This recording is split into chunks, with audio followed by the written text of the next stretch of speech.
Assalamualaikum warahmatullahi wabarakatuh. Halo teman-teman, perkenalkan nama saya Ismail Pasha dan mungkin ini adalah video pertama saya di channel YouTube ini. Pada video pertama ini saya akan langsung aja strike to the point, yaitu saya akan lab tentang internal BGP peering sesuai judul menggunakan physical interface. Buat teman-teman yang belum tahu apa sih BGP itu, jadi saya secara ringkas akan jelasin apa sih BGP itu. BGP ini adalah Border Gateway Protocol, sebuah routing eksternal yang menghubungkan antar AS. Apa sih AS? AS ini autonomous system, biasanya di setiap perusahaan atau ya di setiap perusahaan itu ada AS-AS yang mendefinisikan perusahaan tersebut.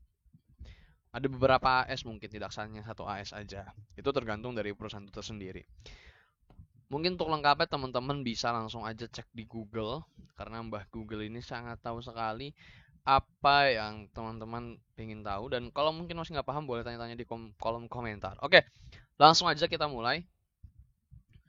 Pada lab ini saya akan menggunakan dua router MikroTik di sini. Nah, oh ya, pada saya ini lab menggunakan EVNG, teman-teman. Di mana EVNG ini adalah sebuah virtual networking ya.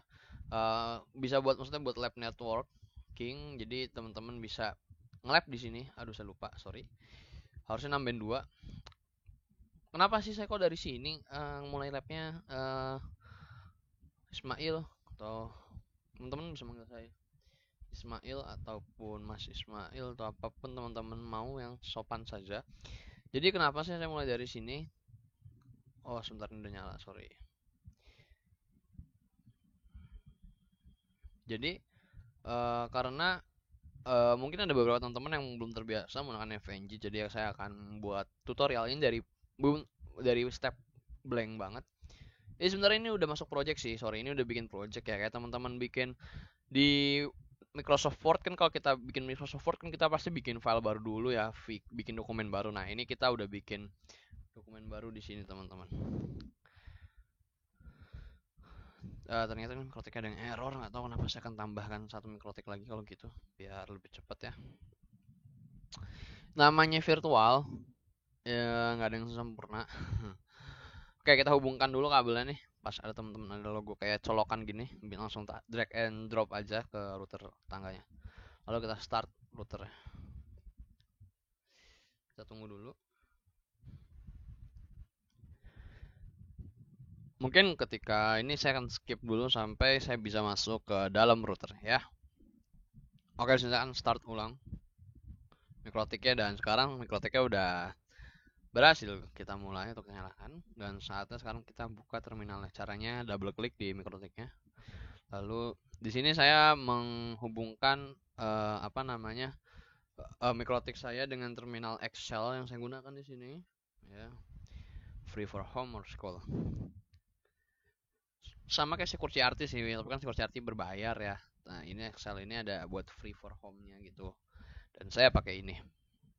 Oke, kita udah siap ya teman-teman buat mulai lab ini. Mungkin saya akan memposisikan mikrotiknya di atas aja ya biar enak bisa dilihat. Nah, kita geser dulu di sini. Udah, nggak bisa digeser. Nah, oke. Oke, saya harap sih ini kelihatan ya. Saya nggak tahu ntar di hasil di video gimana, tapi semoga kelihatan. Maksudnya hurufnya ini nggak terlalu kecil, nggak terlalu besar juga. Oke, Bismillah. Pertama itu step pertama, kita ganti nama router, setiap router dulu ya. Oh ya, saya akan langsung aja. Ini yang sebelah R1, yang sebelah kiri R1, yang sebelah kanan R2, dan saya akan langsung aja namain mereka ya. Ini yang kiri. System identity set name R1, biar kita nggak tuker ya. Langsung kita tambahin IP addressnya di sini. IP address yang saya gunakan adalah 12.12.12.0 untuk kedua physical interface-nya. Bentar, saya tambahkan dulu ntar habis ini. 1/24. Oke. Habis itu kita langsung aktifkan routing BGP-nya, yaitu kita menggunakan di sini AS number nomor 100 IBGP. Routing BGP instance set AS number 100. Sorry, set default dulu ya. Sekarang kita setting default. Oke, kalau udah baru kita bikin piringnya. Routing BGP peer. Add name piring 1, apa aja sih bebas sebenarnya ini. Teman-teman bisa ganti suka hati. Lalu remote address-nya itu berarti 12 ya, dan remote AS-nya tetap 100 karena kita ini internal BGP piring teman-teman. Oke, saya gambar-gambar dulu sini ya. Kita gambar-gambar dulu. Sorry, mana gambar-gambarnya ya? Saya lupa. Gambar action. Oke, kita pakai teksnya 12 tag 0/24. Ya, ini informasinya ya, biar teman-teman mungkin biar tahu. Edit, nggak bisa ganti namanya, pokoknya ini R1 dan R2 ya. Oke, ini udah selesai di R1 teman-teman, dan sekarang kita lanjut ke R2. Aduh, saya salah masukin Dino ya, sistem ident set name. Jadi sistem identity set name, sorry, R2. Jadi sebenarnya tuh kalau di CLI MikroTik ini jujur ya, saya suka banget sama CLI-nya. Sebenarnya semua CLI sih hampir sama ya. Beberapa vendor yang biasa saya pakai itu Cisco. Ya, bukan pernah saya biasa, yang biasa dan sudah pernah saya kerjakan adalah Cisco. Saya pernah nyoba Juniper, juga pernah nyoba, pernah belajar lebih tepatnya. Kalau buat real device-nya pernah megang, tapi buat belajar bukan buat kerja ya. Terus apalagi ya, FortiGate kalau nggak salah pernah sih, tapi cuma buat belajar juga. Dan MikroTik dan Cisco sih, karena Cisco ini saya di tempat kerja pakai Cisco, dan ya teman-teman tahu lah Cisco ini CLI mostly ya, kebanyakan CLI. Jadi yang paling saya suka sih MikroTik ya, berwarna, rame gitu ya kan, terus apa, ngedennya juga gampang sih semuanya ya, soal ngetap gitu, auto correctionnya lah ya. Lanjut kita main IP address di sini. 12.12.2 ya, karena ini router 2. Ether 1 jangan lupa. Terus kita masukin routing, kita set dulu AS numbernya, karena ini kan by default dia apa ya, by default ya. Gue nggak tahu nih, saya nggak tahu by default ini apa ya, saya juga nggak tahu.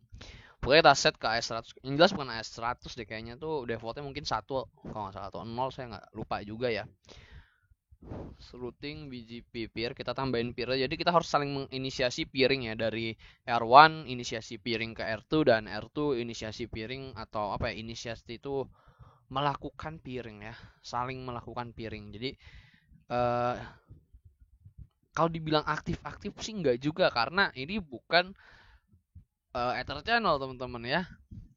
Menginisiasi ya, menginisiasikan peering, karena jika tidak diinisiasikan sepertinya nggak bisa. Saya belum pernah nyoba ya, sepertinya nggak bisa juga, karena saya jujur itu pakai BGP itu udah lama. Pernah sempet make, itu pun dulu pas waktu PKL ya, 1 tahun lalu lah, dan itu habis itu nggak pernah pakai lagi semenjak baru ada PKL gitu. Dan selama saya belajar, seingat saya itu juga, saya nggak pernah yang namanya hanya melakukan satu piring. Seperti nggak bisa. Piringnya harus dua-duanya ya. Ini tolong dikoreksi ya kalau misalnya yang salah dari video ini, buat teman-teman yang menonton dan mungkin lebih tahu dari saya, silakan dikoreksi saya, karena saya ini hanya manusia biasa yang tempatnya salah. Asik. Oke, kita lanjut. Setelah routing BGP peer, terus jangan lupa di add name-nya bebas. Saya peer 1 juga di sini di R2, karena di R2 belum ada peer apa-apa. Nah, kalau teman-teman lupa ngisi-ngisi parameter yang wajib diisi ketika kita membuat suatu konfigurasi di MikroTik, MikroTik sendiri akan langsung ingetin teman-teman kayak gini. Dia langsung nanya, remote address-nya apa? Karena kamu belum isi remote address-nya. Oke, remote address-nya adalah 12.12.12.1 dan remote access 100, dan boom, teman-teman selesai. Oke, sampai sini semua konfigurasi udah selesai. Nah, selanjutnya apa? Selanjutnya adalah langkah verifikasi ya. Sekarang kita akan memverifikasi apa aja sih buktinya kalau sebenarnya lab pertama ini berhasil ya. Itu pasti pertanyaan teman-teman. Oke, sekarang kita akan verifikasi dari R1. Sama aja sih both of them sebenarnya, karena kan Ya nggak ada ngaruh sih. Oke, kita bisa langsung ketikin komen routing BGP peer print status. And look at this. Di sini sudah ada sebuah routing dengan flag A atau establish which is ini tuh artinya udah connect gitu, udah terhubung antar kedua router. Udah establish, kita bisa lihat ya remote address-nya 12.12.12.2 ini udah masuk juga di sini. Remote ID-nya 12.12.12.2 karena kita nggak ngeganti ya, jadi dia menggunakan IP address sebagai ID dari router tersebut. Nah, lokal address-nya maksudnya address interface fisik yang ada di router ini adalah 12.12.12.1. Oke teman-teman, kita akan verifikasi juga di router sampingnya ya, kita akan lihat. Bisa teman-teman sini kebalikannya, remote address-nya 12.12.1 dan lokal address-nya 12.12.2 teman-teman. Nah, kalau teman-teman udah mendapatkan remote address lawan dan lalu sudah ada state ya, state established atau di sini ada flag ya, flag atau bendera ya, bendera simbol. Di sini yang artinya arti itu established, yaitu arti udah sukses terhubung atau terkoneksi antar piringnya sudah berhasil terhubung gitu teman-teman. Oke, mungkin untuk tutorial pertama ini sampai sini dulu karena saya ini akan buat video tuh nggak mau panjang-panjang, maksimal sebenarnya 10 menit aja sih ya. 10 menit sih menurut saya. Karena saya tahu mungkin teman-teman tuh akan sangat bosen banget sih kalau misalnya nonton video lama-lama. Jadi biar seru, biar tidak bosen panjang monoton, saya akan bikin beberapa part. Kalaupun event itu lab besar, mungkin akan saya bikin beberapa part ya. Oke teman-teman, terima kasih sudah nonton. Jangan lupa like, comment, share, dan subscribe. Semoga ilmu ini bermanfaat. Dan jangan lupa kalau saya ada salah mohon dikoreksi. Dan kalau mau tanya-tanya di kolom komentar silakan, jangan malu-malu kucing. Karena malu-malu malu-malu bertanya sesat di jalan teman-teman. Oke, thank you and have a nice day teman-teman. Assalamualaikum warahmatullahi wabarakatuh.